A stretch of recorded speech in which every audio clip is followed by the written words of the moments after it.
আল্লাহ যদি চাইতেন এমন একটা সিস্টেম চালু করতে পারতেন, ফজরের নামাজ যদি তোমরা না পড়ো তোমাদের চোখ ট্যাংরা হয়ে যাবে। ইমানদার ভাই একটা আওয়াজ দিয়ে বলেন, আল্লাহ চাইলে এই আইনটা পাস করতে পারতেন নাকি পারতেন না? জোহরের নামাজ যদি তোমরা আদায় না করো তোমাদের হাত বাঁকা হয়ে যাবে, আসর যদি তোমরা না পড়ো তোমাদের পা বাঁকা হয়ে যাবে, এশার যদি না পারো তো এশার যদি তোমরা না পড়ো তাহলে তোমার রাতের ঘুম হারাম হয়ে যাবে। সিস্টেম এটা চালু করতে পারতেন, কিংবা এরকম একটা সিস্টেম আল্লাহ পাক রব্বুল আলামিন দিতে পারতেন। তা তো দেন নাই, বরং কি করছেন জানেন? ফজরের নামাজ আপনি আমি পড়ি নাই, ঘুমের মধ্যে চলে যাচ্ছে। আল্লাহ পাক বলে যে আমার বান্দা ঘুম থেকে উঠে চাকরিতে যাবে, ব্যবসায় যাবে, আমার বান্দার ফজরের নাস্তাটা না করলে কষ্ট হয়ে যাবে, নাস্তার রিজিকের ব্যবস্থাটা একটু করে দাও। জোহরের নামাজটা যখন আপনি আমি আজানটাকে হেয়ালো করে যখন অন্যদিকে আমরা মনোযোগটা দিয়েছি, আমার আল্লাহ পাক রব্বুল আলামিন বলে যে ফেরেশতারে আমার বান্দা অনেক পরিশ্রম করেছে, ঘর থেকে বের হয়েছে অনেকক্ষণ, টিফিন বক্স আনে নাই, জোহরের ভাতের ব্যবস্থাটা একটু করে দে। একজন মা যেরকম কেয়ার করে সন্তানকে,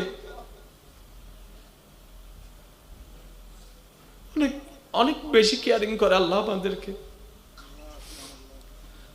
আল্লাহ আমাদের জন্য জান্নাতটা বানাইছেন, জাহান্নাম না।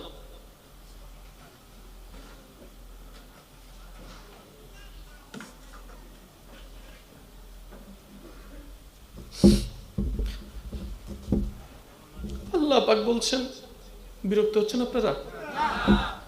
আল্লাহ পাক বলছেন মা গাররাকা বিরাব্বিকাল কারীম, বান্দা তুই যখন কোনো গুনাহ করিস, অপরাধ করিস, তোর বন্ধুরা তোর দুশমন হয়ে যায়, সবাই তোর বদনাম করে। এমনকি পাপ যখন বেশি বেড়ে যায়, গুনাহ যখন মারাত্মক হয়ে যায়, অনেক সময় মা বাবারাও নিজের সন্তান পরিচয় দিতে লজ্জাবোধ করে, ঘর থেকে বের করে দেয়, তুই আমার সন্তান না, তুই আমার বংশের ইজ্জত ডুবাইয়েছিস। আল্লাহ কি বলছেন শুনুন। আল্লাহ বলে যে বান্দারে, অপরাধের জায়গা কোথাও নাই, গুনাহগারকে কেউ দেখতে পারে না, পছন্দ করে না। বান্দা মা গাররাকা বিরাব্বিকাল কারীম, কোথায় যাস বান্দা, তুই কোথায় যাস? ফিরে আয় আমার দিকে, ফিরে আয়। আল্লাহ আমি তো অনেক গুনাহ করেছি, আমার গুনাহটা পাহাড় সমান হয়েছে। আল্লাহ বলে যে চিন্তা করিস না, একবার আমার কাছে ফিরে আয়, তো মাফ করে দিব আমি।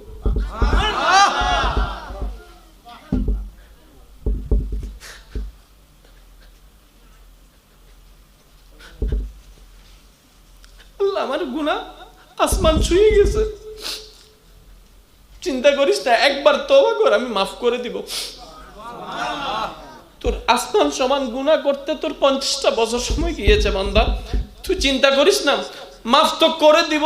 তোর বন্ধুদেরকেও তোর অপকর্মের কথা আমি জানতে দিব না, যাতে তুই বেইজ্জতি না হস।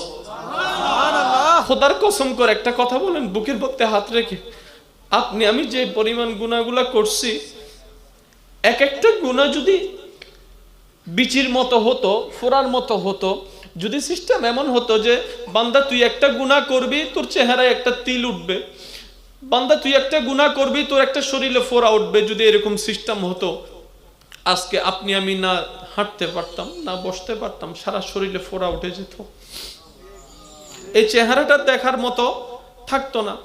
আপনি আমি যখন গুনাহ করি, যে যতই গুনাহ করুক না কেন, কলেজের কথা বলে, বিভিন্ন জায়গায় ঘুরতে যাওয়া বলেন, কিংবা অপকর্মর এক এক ধরন, যে ধরন আছে, যে যাই গুনাহ করি না কেন, আমরা কিন্তু মনে মনে একটা ভয় কাজ করে, কেউ না দেখে ফেলে, কেউ না জেনে ফেলে, প্রকাশ না হয়ে যায়, একটা ভয় থাকে।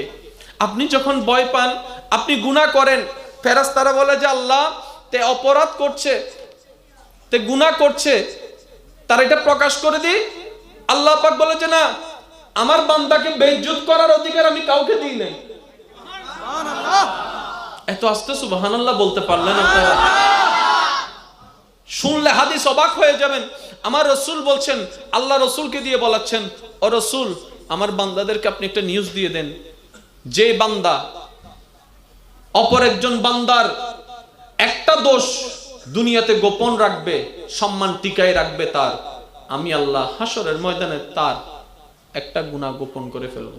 সুবহানাল্লাহ। এক মুসলমান যখন আরেক মুসলমানের ইজ্জতটাকে হেফাজত করবে, দোষ করেছে আমি জানি, কিচ্ছু বললাম না, চুপ করে রইলাম তার ইজ্জতের দিকে তাকে। আল্লাহ বলে যে তোর কর্মটা আমার বড্ড পছন্দ হয়েছে, তুই হাসরের ময়দানে আয়, আমিও আল্লাহ তোকে বেইজ্জতি করব না। আল্লাহ ও গো আল্লাহ ক্ষমা করে দাও, মাফ করে দাও। আল্লাহ ও গো আল্লাহ ক্ষমা করে দাও। বান্দার কাছে আল্লাহ সবচেয়ে প্রিয় জিনিস কি জানেন? চোখের পানি। কারণ আল্লাহর কাছে চোখের পানি নেই। বুঝেন নাই আমার কথা? আমার আল্লাহ বান্দার কাছ থেকে শুধু চোখের পানিটা বেশি পছন্দ করে, কারণ চোখের পানির মধ্যে অভিনয় থাকে না, আর যেটার মধ্যে অভিনয় থাকে সেটা চোখের পানি হয় না।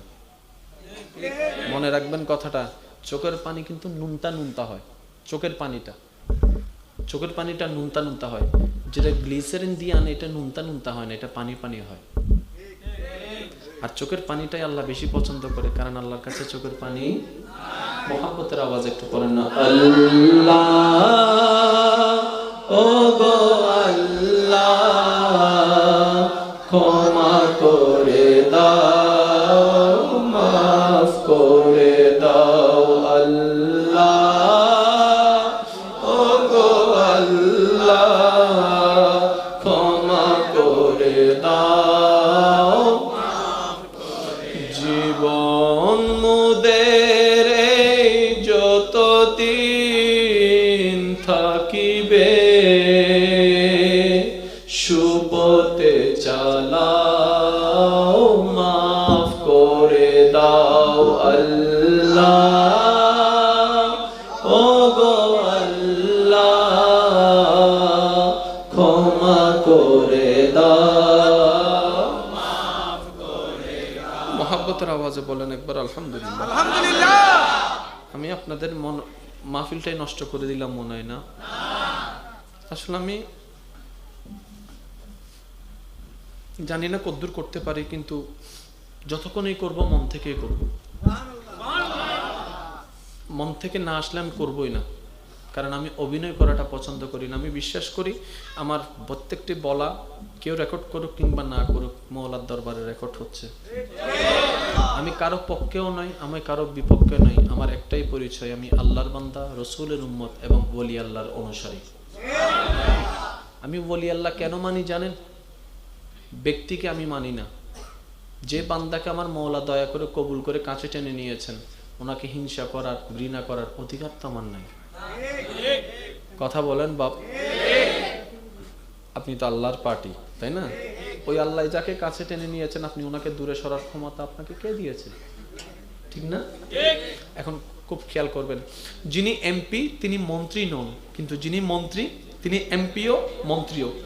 একজন মুসলমান হওয়ার জন্য, একজন ব্যক্তি মুসলমান হওয়ার জন্য কি দরকার? কালিমা পড়েছেন, মুসলমান হয়েছেন। একটু কথা বললে খুশি হব। একজন বিধর্মী কালিমা পড়েছে, মুসলমান হয়েছে। মুমিন কিন্তু এখনো হয়নি। মনে রাখবেন, আমি বলেছি মুসলমান আলাদা, মুমিন আলাদা। মুসলমান হওয়ার জন্য বিধর্মী আছে, কালিমা পড়লো, মুসলমান হয়ে গেল। মুমিন কিন্তু হয়নি। তার মানে এখন যদি আমরা জিজ্ঞেস করি, ভাই আমরা কি মুমিন না মুসলমান, আমরা বেশিরভাগই উত্তর দিব কি আমরা মুসলমান। আমরা মুসলমান হয়েছে, কিন্তু নিজেকে মুমিন দাবি করার এখনো ক্যাপাসিটিটা, আত্মবিশ্বাসটা এখন আমাদের মধ্যে হয়নি। মুমিন মুসলমান আলাদা। একদম ঠান্ডা মাথায় খেয়াল করুন, মুসলমান হওয়ার জন্য কালিমা দরকার।